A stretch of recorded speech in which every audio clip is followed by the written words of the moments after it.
All right, welcome to Iron Sharpens Iron, friends. Today we are going to talk about a concept made famous by William Barclay, a Scottish theologian and philosopher, who said, "There are two great days in a person's life: the day we are born and the day we discover why." So let's talk about it.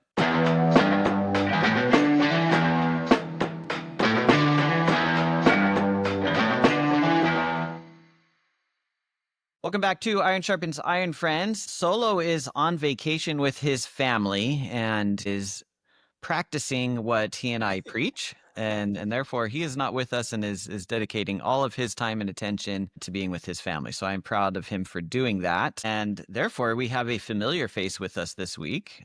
Steve Myers is back and has been kind enough to join me and will be doing his best imitation of Solo today. Oh, that's a high standard there. I mean, that Solo brings passion and energy every week. I really respect that guy. Well, Solo is either running on more caffeine than a human should probably consume, or it's just, just has that boundless energy for sure. But welcome back, Steve. Thank you for hosting with me today. Thank you, Jake. I appreciate the invite.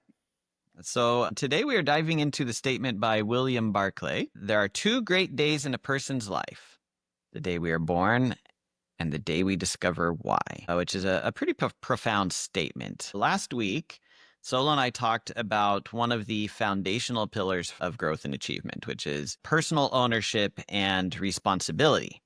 And I say it is one of the key pillars because without taking full and complete ownership and responsibility for the conditions in your life, right? Mhm, The relationships, the learning, the health, the financial well-being, mhm, not the events, because there are always going to be events that act upon us, mhm. but taking that ownership and responsibility for how we respond to them, which ultimately makes up the conditions of our life. Yes. But if you do not do that, you will never be able to stop being reactive, to stop playing the victim as we do as humans so often, Mhm. and instead go build the life that you want to live. Right?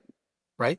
Yeah. And sometimes I think that you're going to be presented with opportunities, as I like to say, right, throughout the course of your life. And I've told folks many times, members of my team, and sometimes it's hard for me to adhere to the same advice, but if you're not taking care of yourself, it's going to make it harder to take care of other situations, other people, other situations, whatever. Right. It just get yourself right.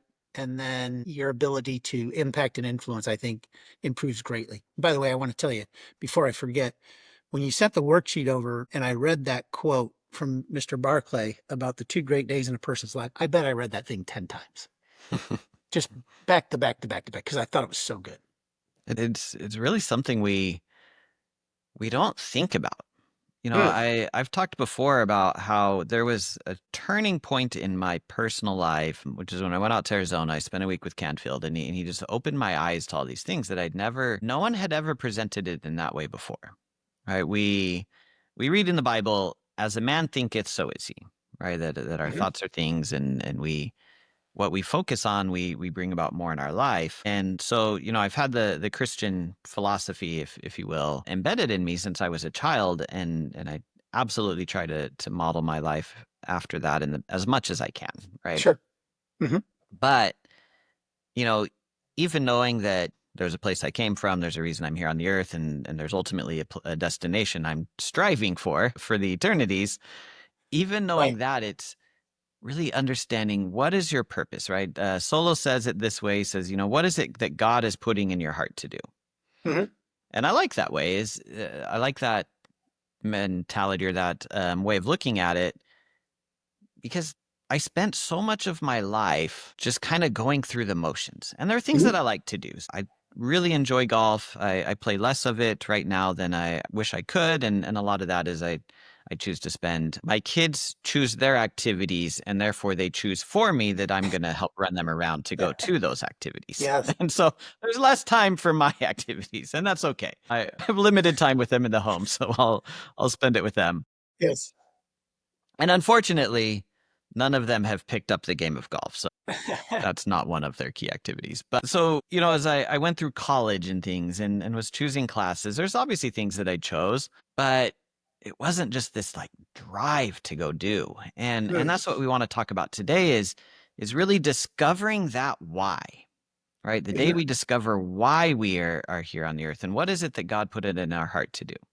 And Mhm. that ultimately is the concept of just creating the life of your dreams. And this is step two in Solonai's pillars of achievement. A being, or number one being, take ownership and responsibility for your life. Right. Complete, Jocko Willink calls it extreme ownership, right? Right. Take that extreme 100% ownership responsibility. Step two is what we're going to talk about today and what Steve has been kind enough to serve as our guinea pig, if you will, to go through the process. And that is the passion test.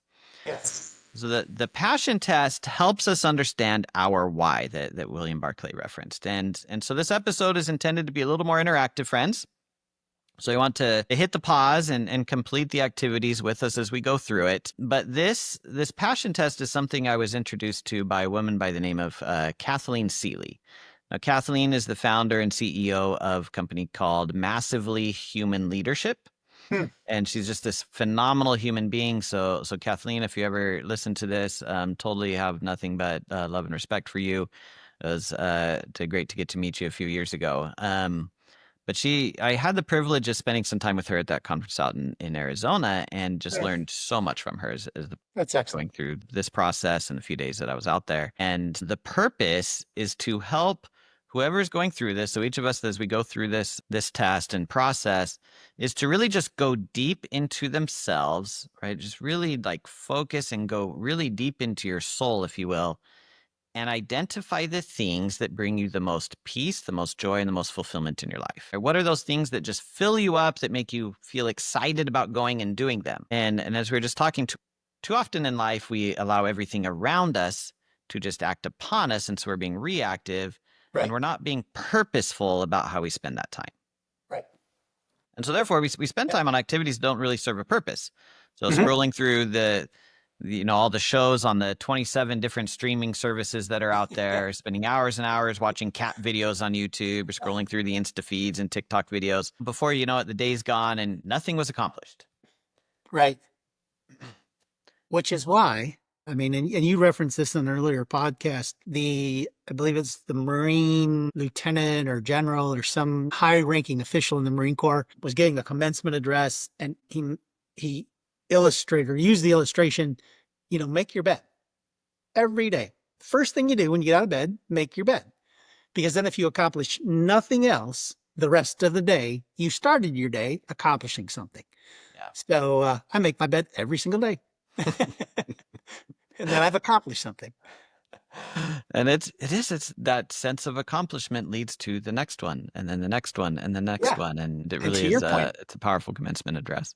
it is so easy to get caught up in the nothingness that you can surround yourself with that you don't accomplish. And I'll go back to the quote one more time and then, we can get into it, like you say. But, if you, as I read it, the two great days in a person's life, the day you were born and the day you start discover why, I couldn't help but think back and I've heard people be asked the question, what are the greatest days in your life? And rarely are either of those two mentioned. Yeah. People will talk about, well, the day I got married, the day, that my child was born, the day I did this, the day I did that. And to start with, one of the greatest days in a person's life is the day they were born. The second is, the day they discover why, which, man, if you let yourself get in a quiet spot and think about that, I think that you can stir some good things within you. Absolutely. So I love that intro, Steve. So friends, let's stir those good things within you and this passion test. And I'm so grateful. So Janet and Chris Atwood, they're the ones that wrote this book, right? So they shared their wisdom and experience with the world when they wrote the book, The Passion Test. And so there's intention is twofold, right? Discover your why, discover your purpose, what fills you up. And two is learning how to be intentional about building your ideal life. And so we mentioned before, what you focus on grows stronger in your life. The Bible saying, as a man thinketh, so is he. So our brains are our best friends and worst enemies, depending on where they're steering the ship. Mm-hmm. Mm-hmm. So in the book, there's a quote that I think about often, and it's one of those quotes in life that just it hit me, and it's going Right. to stick with me. And it says, "When you are clear, what you want will show up in your life, and only to the extent that you are clear. So, for any of our listeners, if you've ever felt that you were meant for something more, that there's something missing from your life, or that there's a higher purpose that you were supposed to be fulfilling, this is for you. So, let's get started. So, Steve, I gave you some homework. You And did.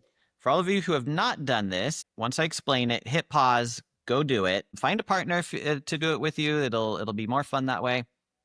But the first step in this process is to find a quiet, peaceful place where you can be uninterrupted while you go do it.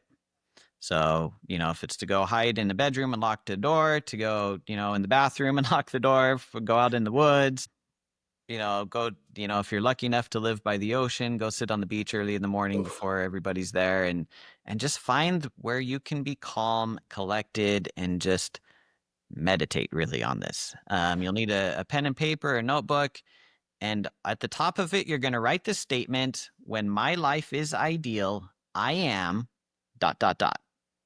Right? When my life is ideal, I am. Write it down.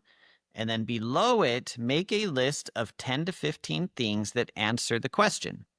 So those responses can be anything from eating at amazing restaurants every weekend, traveling to exotic countries each year or every month, interacting with leaders of state and other influential people in the world, playing gigs with your band in stadiums all over the world, building schools in Africa, ending world hunger, whatever it is that brings you the most satisfaction, fulfillment, and joy, put those things down on the paper. And it's probably not the current state of your life. You're not probably doing all of those things right now. Mhm. Lucky if you are. But if you pictured your ideal life and your ideal state, what does that look like? So take however much time you need, list out the responses to those questions, whatever comes to mind, in whatever order they come, hit pause, and then come back when you're ready. And I will just say, like, when I did this last time, I compiled my list, came back the following morning to review it, and it ended up changing a little bit. So take whatever time is necessary, get it done, and then come back. So, Steve, I talked to you about this a little bit yesterday and asked you to go do this. And so how did it go? What was the process go?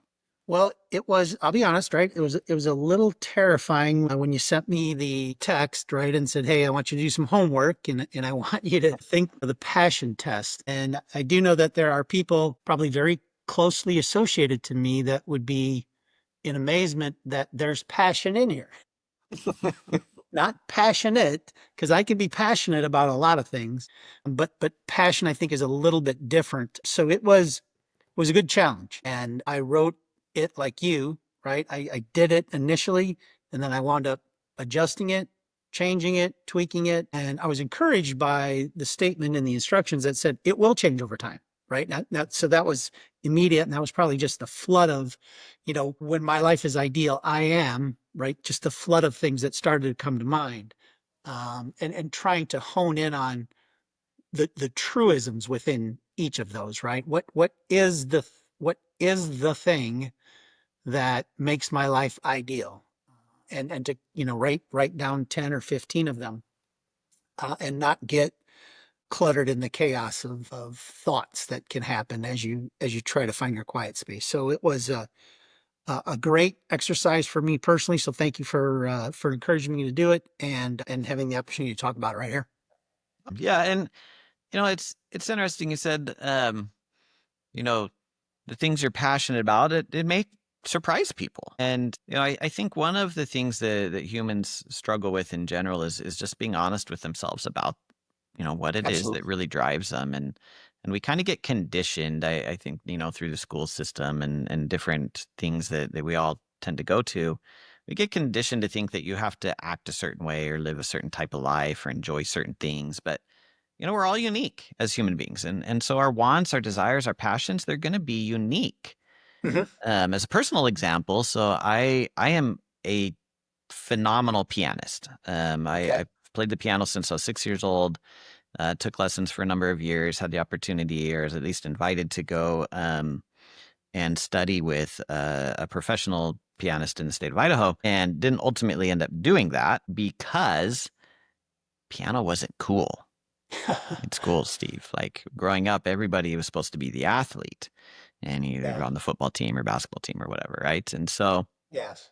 when I had this opportunity, my parents were talking to me about it, and they said, well, if we're going to pay for this and it's a much further drive than your current teacher, you're going to have to put a lot more time into it. And so I was like, yeah, I don't know if I want to do that. And so I actually ended up making the choice to focus on basketball more. Now, I have a pretty good jump shot, but the NBA was never going to be in the cards for Jacob Anderson. So Juilliard probably could have been if I had really put the time in and focused. I was used to be really good, and I'm still pretty accomplished and can play a lot of music. But I love both things. But society's influence on me took away one of Mhm. my passions, and it was focused on a different one, but that we sometimes have struggled to really be honest with ourselves. So part of this exercise is really identifying for me as an individual, what are those things? Mhm. So Steve, what did you come up with on your list? So the very first thing that immediately came to mind was a phrase that I had heard a number of years ago and just rang true with me. And I still absolutely, obviously believe it's a passion for me, right? So my life is ideal. When my life is ideal, I'm exhaustively energized. Um, and a couple of years ago, I transitioned from one position to another, organization to organization. And it was a Friday night. I had been on the road. I flew home. My wife and I were sitting out on the back porch, and I had gone around the house to get something out of the garage. I came back around, and she just stopped me and said, "Hey, it's so exciting to see that bounce in you back that Mm-hmm. hadn't been there." I had been in a point in my life where at the end of the week, I was just exhausted, which is different than being exhaustively energized. Yeah. Exhaustively energized for me is a passion, like I said, that says, okay, well, it's the end of the week. You've accomplished XYZ personally, professionally, and you can't wait to get back at it. You almost feel bad that there's a weekend in the way. As strange as that may sound to some folks, that was the first thing that came to my mind was when I looked at the statement and said, when my life is ideal, I'm exhaustively energized because I know that I've put everything out there to advance whatever it was I was doing. And ideally or objectively, those advancements happened. And we're moving in the direction that I like to move. I love that so much. Like I want to Thank you. completely pivot and talk about that for the next hour, but we're not going to. So that'll be another time. But I Yep. love that turn of phrase. You always have the best turns of phrase, Steve. Well, I borrow them, Exhaustively and so I energized, want to make sure that comes across. But I heard that, and I was like, "Wow, that's really good," which is awesome. and it helped me reflect, right, and think Mhm. about times where you're just exhausted or you're exhaustively energized. So that's a passion for me to get to that point. What's next? So I'm going to switch things up. Speaking of switching things up, get a little personal for a minute. We have a sign in our kitchen that simply reads, "We dance in this kitchen." And when I'm in the right headspace, my wife, we get up early in the morning and we get going at it. She goes to her job. I go to my job. Fridays, not every Friday, shame on me, but there have been Fridays during our life where I'll have heard a song. I drive a lot. I've driven a lot during the course of my career, and I'll hear a song and be like, "Wow, that's really good," at least in my opinion.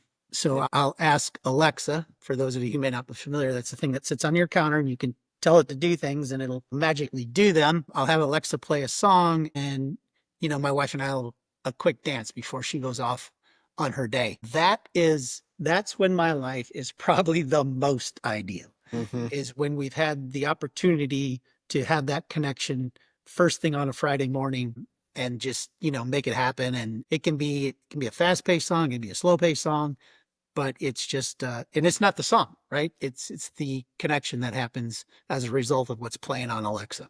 Hmm. So that's another passion that I Love it. need to be better at. And we'll talk about that in a minute. But yeah, you want to go through a few more? Sure. So, family philosophy, and I can expand on these as you will carry us through the conversation. Jake was actually the first one that I listed in the list. Adventurous attitude. Number two, number three was intentional passion. Four was laughter. I like to laugh. I like to be provoked into laughter, if you will. And number five was relational reliability. Awesome. So The thing is for everybody listening, what Steve has written down could be similar, could be drastically different than what's on your list. Right? If I went through probably the top five, and we'll talk about how to rank these here in just a second. But the like my top five is when my life is ideal. One, I am spending quality time with my family. Number two is exercising and staying fit so that I can enjoy all the things that I enjoy in life. Number three is positively influencing millions of people around the world. Not influencing millions yet, working on it. The other one is enjoying financial freedom. And financial freedom can mean different things to different people, but that's one of the things that is a passion of mine so that I can do a lot of the other things. One of the number five is leaving a lasting legacy.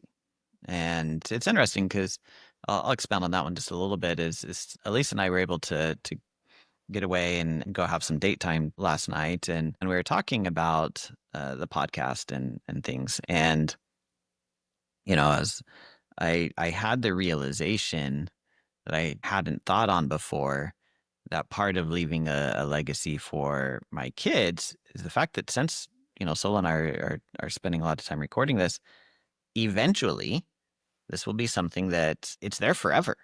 Right. And so the words we're sharing are forever. And so, eventually I'm going to pass on. And so hopefully my kids, grandkids, and others, will get some value and be able to hear dad or grandpa's voice, Right. and on demand, Absolutely. really. Yeah. You're putting that ripple in the water, to go back to Dr. Henry Cloud, right? That's awesome. I'll tell you quick, you mentioned financial freedom. So Dave Ramsey's headquarters are just south of where Lori and I live. Oh, And cool. I was out running around the other day and stopped in there to make a call on the campus that he has. And they have a bookstore, and obviously they're selling all of Mr. Ramsey's stuff and also his co-host on the radio show. And I bought a book, and it was interesting when I checked out. The lady rang it up and she said, cash or debit. Hmm. I said, aren't those the same thing? And then she shared the philosophy that, if you have to charge this, it's not where you should be. Yeah, that's fascinating. He is like, even in his business, he's kind of forcing that philosophy on everybody. That's really cool. Right. Yeah, I thought that was pretty cool. I like that. Good So, stuff. um, but yeah, so as you all have your list and you're writing this out, step two is to start to rank them. And there's a very specific way that we're going to go about this. So, I'm going to take Steve through the first couple, and then you can continue on, with Lori later. But once you have the list, we're going to stack rank it, and this is how it's going to be done. So you're going to look at the first thing you wrote down and the second thing you wrote down, number one, number two, and you're going to ask the question. And so I'll ask this of you, Steve, like, if you could only have number one or number two, which would you choose? I would choose my number one. And I actually didn't have it ranked number one when I did my list the first time. I wound up during a revision or editing, moving it to number one. When I thought about the question, when my life is ideal, I thought, engaged in a family philosophy process, if that makes sense. So thinking about work, personal and professional life, I'm obviously a big family guy. I think I shared on the last podcast that I had the Mm-hmm. opportunity to do that. Lori and I have 5 children. There's families there, 14 grandchildren.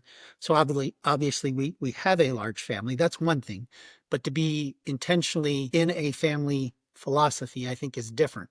And, when I thought about it professionally, I've worked for a few different companies over the course of my career. And I think some companies, a lot of companies will say we have a family culture here at Mm-hmm. corporate X. And you can say that, but if your employees don't sense that, I don't know if you really do. And I've been fortunate enough again to work for companies where there was absolutely a family feel to the organization. And I've worked for companies where there wasn't. And there's a palatable difference.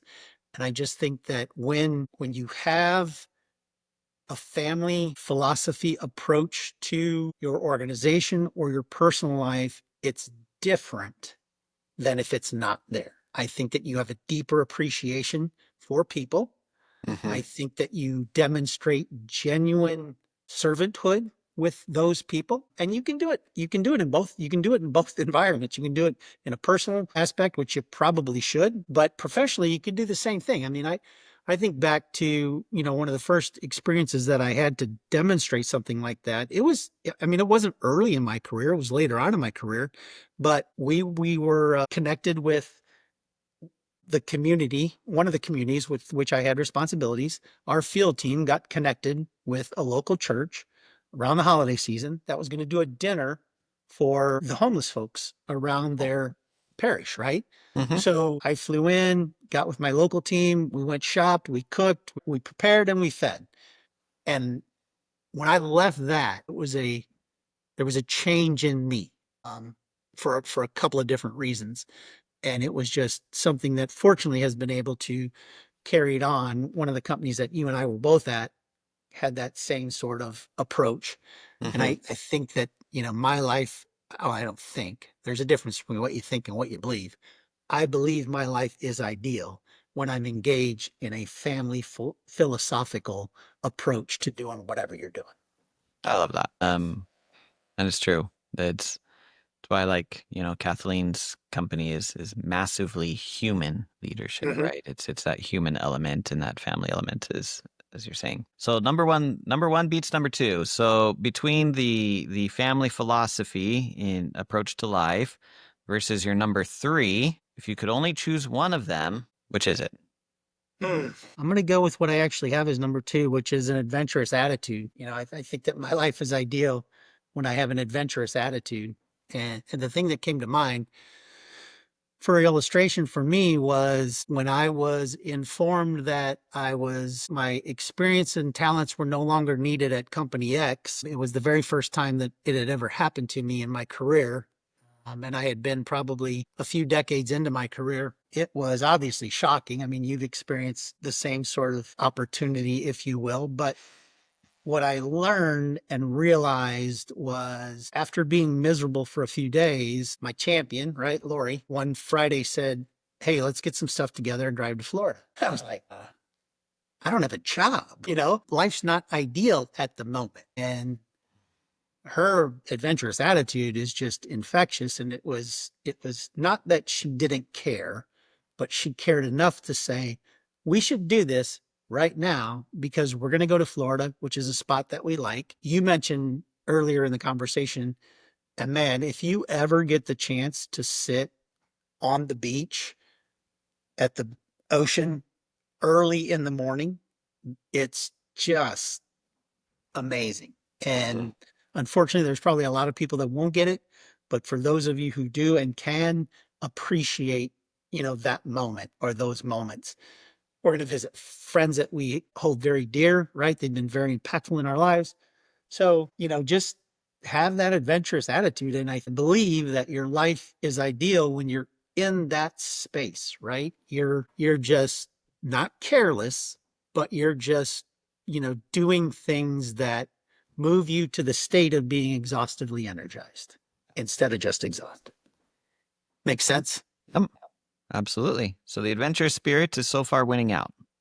Yes. All right. So adventure spirit versus the number four. So tough one for me. I number four is laughter. And you and I have been together a few years, and I think that there's something that releases right when you have the opportunity to be moved to the point of laughter. Same thing I think happens when you've been moved to the point of tears, when you've been moved to the point of, deep thought, which are three phrases that I borrowed from Coach Jim Valdano from a speech on the ESPYs. If you haven't seen it and get a chance to, it was a pretty powerful speech. Here's a guy that's dying of cancer and towards the end of his life, but talks about those three things, right? Being moved to tears, being moved to deep thought, and being moved to laughter. And I've done them all, and they are very impactful, and they have different impacts of idealness in my life.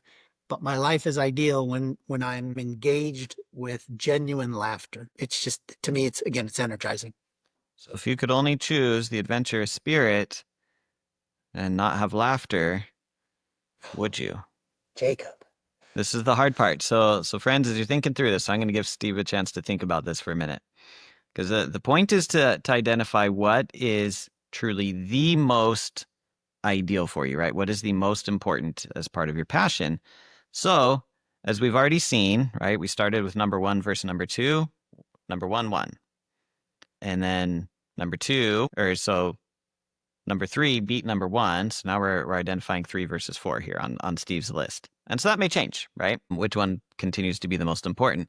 If you get stuck, right, close your eyes, visualize your life with only one of them. And even if multiple people have laughter and laughing every day is one of their passions, how that looks to each of us will be different.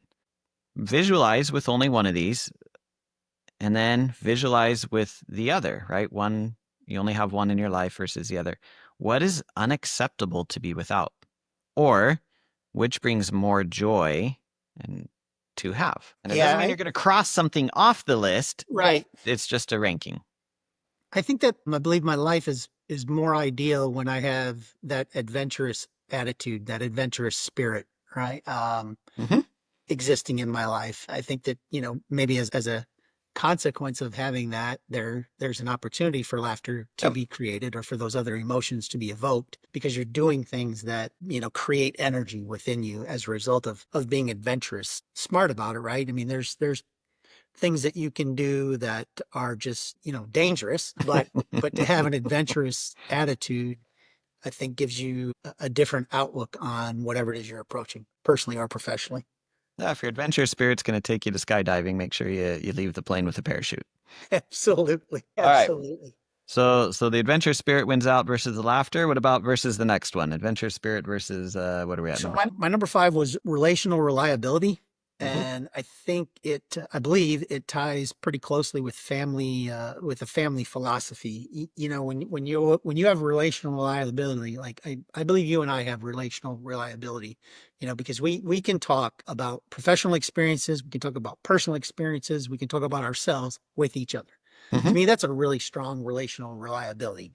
Right? In a married couple, ideally, objectively have that relational reliability. That when one or the other isn't in a spot or a situation that is, where they want to be, their relational partner has the reliability to sense that and help lift them up from that. So relational reliability for me, again, is I do believe when my life is ideal, I've got those types of relationships. I mentioned on the podcast on leadership that we did, that was one of the high ranking accomplishments during the course of my career. Mm-hmm.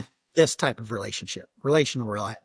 So is it more important to you than the adventure spirit is the question. Hmm. If you could only have one. I'm gonna say no. And that's hard, and it's probably going to change the minute we conclude this podcast because Go with I'm your going to gut. go out, I'm going to go for a walk, and I'm going to think to myself, wow, if I got to re-rank them, right? I do believe that family philosophy, that approach, is applicable personally and professionally, like I talked about. That's that's going to remain number one, but two, three, four, five, there's probably going to be some juxtaposition in there. Maybe so, but go with your gut. So you're saying the adventure spirit is so the family philosophy is number one, beats all the rest. Yeah. Number two, we're working on the number two really here. So the adventure spirit currently is winning out. So that beats out the relational reliability. What about the next one? What's the what? So number six for me was my life is ideal when I'm success, right? Whatever success is defined as. And I've had successes personally and professionally. I believe that the most success that I have had to date is the blessings of health. And I say that with wrist guards on my wrist because I just had carpal tunnel surgery, but that is so minor in the grand scheme of things. Yeah. To have the family that we have been blessed with, and each of them are unique in their own way, but the starting and the ending is the health. And I just think that for me is the biggest success, right? And you really didn't have to do anything for it. You're blessed with being healthy.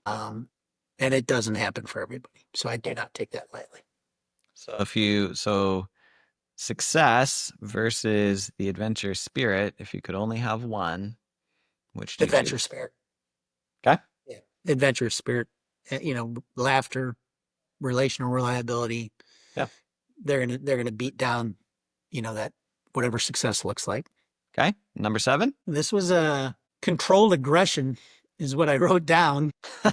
My life is ideal when I have controlled aggression, That's a different kind of passion.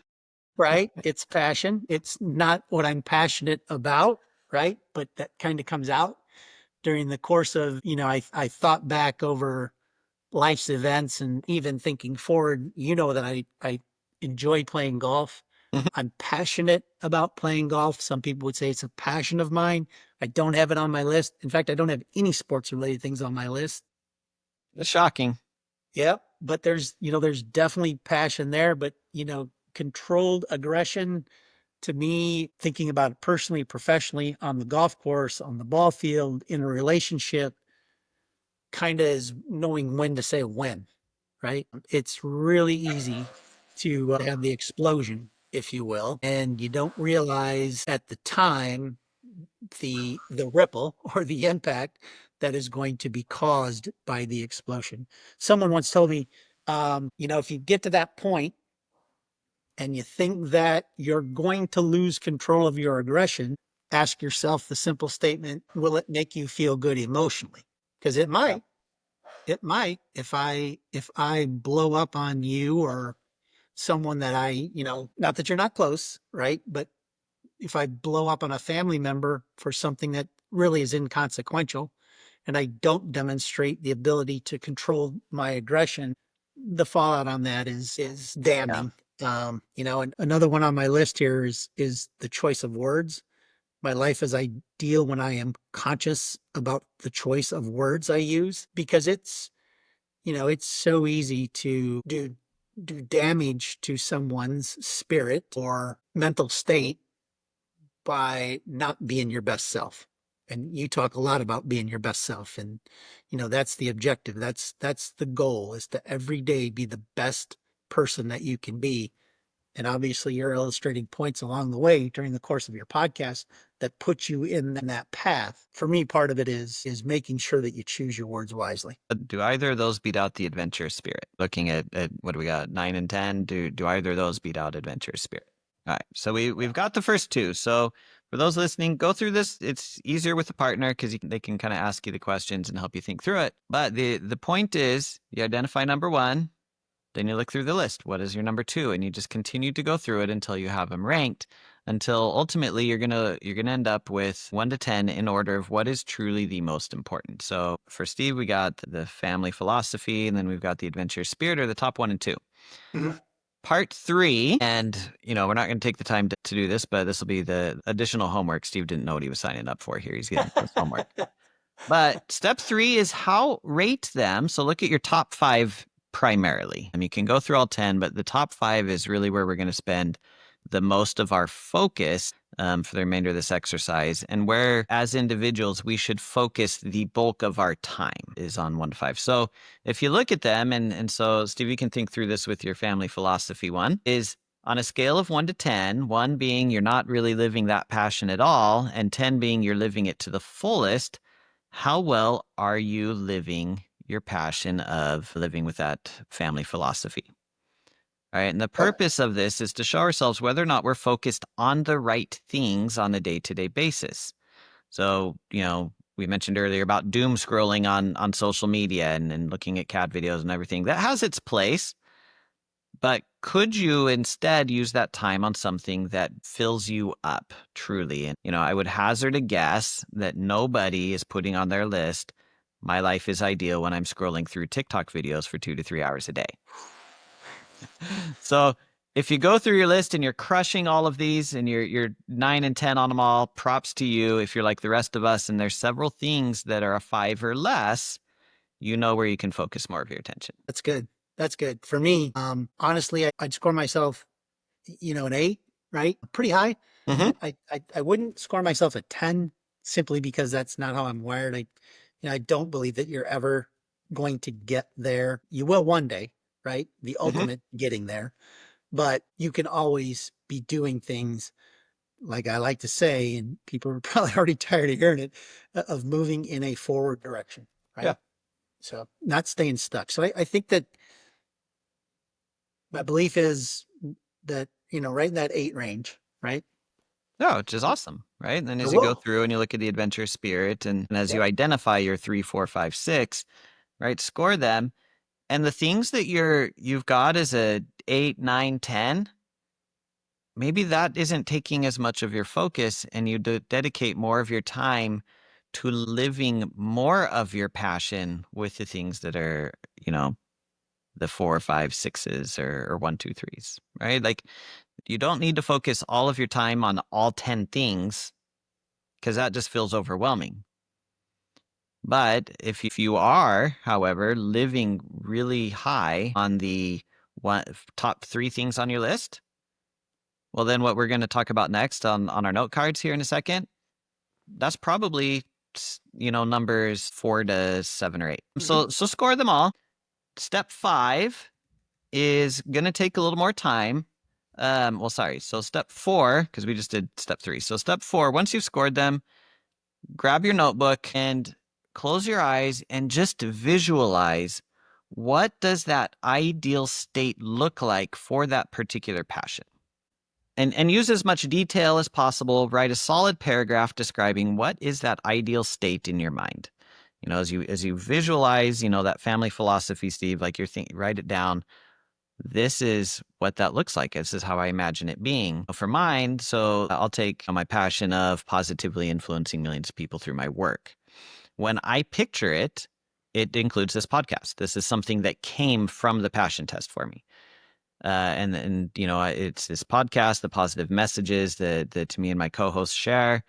It includes speaking tours, right? That's something I want to build into this, is speaking engagements where you can go and talk to groups of people about it. Professional coaching, books that people can go buy. I have Shine Brightly's out there. There's others that I want to write and do. And it includes service work in the world. It's a retirement goal of mine, is to travel the world, spend time in different countries and communities, and do positive philanthropic work for those underprivileged and underserved communities around the world. Hmm. But whatever it looks like for you individually, as you're looking at the top 5 things, describe them in as much detail as you can. And then that may change the way you score it, but describe them in as much detail as you can so that you can work towards that. The next step is make some cards. Write your top 5 passions on them. Or write these on a note card. When my life is ideal, I am ... List out those 5 that you're going to focus your attention on and post them around the house in locations where you see them regularly. I have one on my monitor right here next to me so that I'm reminded about it while I'm at work. There's one on my bathroom mirror, so I see it as I'm brushing my teeth. I see that, and it helps me focus. There's one on my headboard in the bedroom, so that before bed, I'm kind of looking at it and I think about it. But the point is that they're in places where it will remind you throughout the day to look at these things because, and this is the last step, set goals based on your passions. In January, when everybody's setting goals, too often it's just things we want to go do, Hmm. things we want to have, or whatever. But the goal is coming first. And when I learned about the passion test, it flipped this for me. Your goals come from the things that you're passionate about. And this is a critical thing. What are the next steps? So for anything that you're scoring lower on, what are the next steps to help you build that ideal life? And these can be daily goals that you're taking action on. Like for mine, about exercise, I go exercise in the morning. It's a goal of mine, and I have specific goals of physical fitness that I want to achieve. There could be weekly goals, could be some longer term ones, right? Like getting out in front of a large audience of people is a longer term goal. It's probably not going to Hmm. happen tomorrow, but we'll get there. Hmm. And have a few of these for these 5 passions you're working on. And then, friends, whenever you are faced with a choice of how you're going to spend your time, choose in favor of your passions. Awesome. And those are, you went through those exercises, the steps of the exercises, and people are going to listen to this and think, yeah, I should do that. So you should do that, right? And it's a challenge. I mean, being honest, right? When you sent me the exercise to simply do, this initial step, I was like, yeah, I'll just have it in my head. No, I had to put it down, right? I probably should have written it down. It would have made editing, um, crossing and moving maybe a little easier than typing it each time, certainly in my current condition. But yeah, you got to do it, right? That do what you say you're going to do.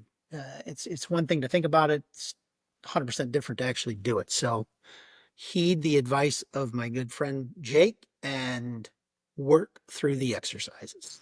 Take the steps. It's be open to feedback in our life is something I've learned is people are going to give you feedback. They're going to give you instruction, coaching and things. And it's all, generally speaking, it's all going to be positive to help you become a better person. There are people who try to tear you down and try Yeah, to spend less time with those type of people. right. But as you're going through this to our listeners, you make the list, you rank it in the way we went through with Steve here. You visualize it in your mind and write down what does that ideal state truly look like. You're scoring yourself on how you're living your passions, having the 5 that you're going to work on and try and improve the score on. Make those action steps. And then the last advice I'll give you here on this is be open to what God and the universe is going to bring into your life to help you succeed. Don't force life to happen, but take daily and weekly action and allow what you most desire to enter your life because we have a benevolent creator who cares that's going to bring this stuff into your life, but you can't force it. But what you do focus on grows stronger in your life. What you think about, you bring about, as long as you are taking the steps necessary to bring it about. As Steve was just saying, you got to do the work. And ideally, you are getting energized, exhaustively Yes. energized by doing the Yes. work. Yes. Be intentional with your passions is what I'm hearing, right? From you, Jake. So take action, right? Like we talked about on the podcast when we focused on leadership, I shared my belief that leader is a verb. It's action, right? So identify your passion. What puts you in that state of your life being ideal, fill in the blank, and then, you know, take action. And it's important, like you said, too, to remind yourself, right? On your computer monitor, on your bathroom mirror, on your headboard. Those are all, you think what you will, but they're all very impactful steps of action. So, Yep. friends, thank you for listening, Steve. Thank you for joining again today. I loved just hearing your wisdom as you shared, with your passions and explaining why they're a passion for you. I learned a lot, and it helped me grow as a person just hearing from the life experience and the wisdom that you shared. So really Thank you for appreciate you. challenging me. I appreciate it. I'd never thought of it. When I thought of passion, I thought of the trivial things in life: golf, sports, the Cubs. Yeah, I'm passionate. I mean, I'm a fan, right? I'm a fan. Yeah. But what's going to put my life in an ideal situation is not the Cubs winning a World Series. At least you've already gotten to experience that once in your life. It was close. Awesome. Thanks, So Jake. uh, appreciate you all, but do the things that we're talking about today and, so you can find that clarity you need to live the life of your dreams, friends, and wishing you nothing but happiness. And until next time, Siren Sharpens Iron, signing off.